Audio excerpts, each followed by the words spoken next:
আমাদের দেশে দেখা যাচ্ছে আমরা মেন্টাল হেলথটাকে অনেক বেশি ইগনোর করে যাচ্ছি। সো শারীরিক সুস্থতাটা যেমন জরুরি, সো মেন্টাল হেলথটাও কিন্তু অনেক বেশি জরুরি। তো এই যে আমরা যে মেন্টাল হেলথটাকে ইগনোর করার কারণে আমরা অনেক বেশি ডিপ্রেস ফিল করতেছি, আমরা অনেক বেশি স্ট্রেসে চলে যাচ্ছি, আমাদের প্রফেশনাল লাইফটাকে আমরা ঠিকমতো এনজয় করতে পারছি না, কাজের চাপের কারণে হোক। মেন্টাল হেলথটা আমরা ওইভাবে যতটুকু গুরুত্বের সাথে নেওয়া দরকার সেটাকে নিচ্ছে না। তো আপনার প্রস্পেক্টিভ আপনি যদি বলতেন আপনার মূল্যবান মতামতটা। এটা আসলে খুব ইম্পর্টেন্ট। আমরা এটাকে অ্যাভয়েড করি আমাদের মন থেকে ভালো না থাকলে আপনার শারীরিক বন্ধুত্ব অনেক ধরনের অসুস্থ।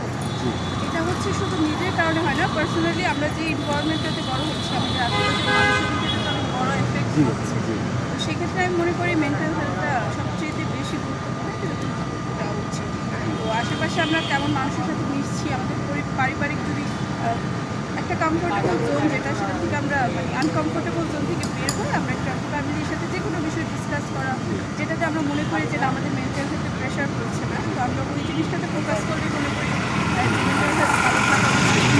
তো একটা রেশিওতে গবেষণার মধ্যে দেখা গেছে যে বাংলাদেশে 16.1 মানুষ তার কোনো না কোনো মানসিক ডিজিজে, মেন্টাল হেলথ ডিজিজে ভুগতেছে।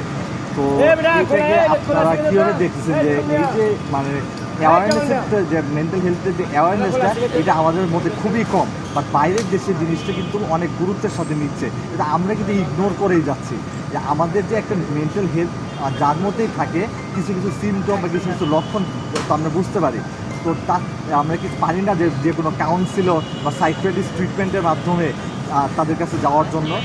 আমরা যেতে পারি, বাট আপনি যে সোসাইটিতে বড় হচ্ছেন এই সোসাইটিতে কতটা অ্যাকসেপ্ট করবে বিষয়টা কিন্তু ওইটা জরুরি। আমি যদি মেন্টাল হেলথ যেটাকে বলছেন আমরা যদি দেখে দিতে, সেক্ষেত্রে সাধারণ মানুষ যেটা আমাদের ফ্যামিলির বলবে যে পাগল, এই বিষয়টা সবার আগে কিন্তু উঠে আসে। এই জিনিসটা কেউ ওইভাবে নিবে না, দ্যাটস ওয়াই হচ্ছে আমাদের মধ্যে একটা জড়তা কাজ করে। তাই মনে করি যে সবার এই জড়তাটা কাটিয়ে তোলা উচিত আর সবাইকে নিজেকে নিয়ে বেশি চিন্তা বলতে যে আমরা যে ইগনোরটা করতেছি, কারণ আমরা কিন্তু বুঝতেই পারছি না যে আমাদের মধ্যে একটা জড়তা কাজ করছে। মানুষ মানুষের কথা চিন্তা না করে আমি মনে করি নিজের কথা চিন্তা করে।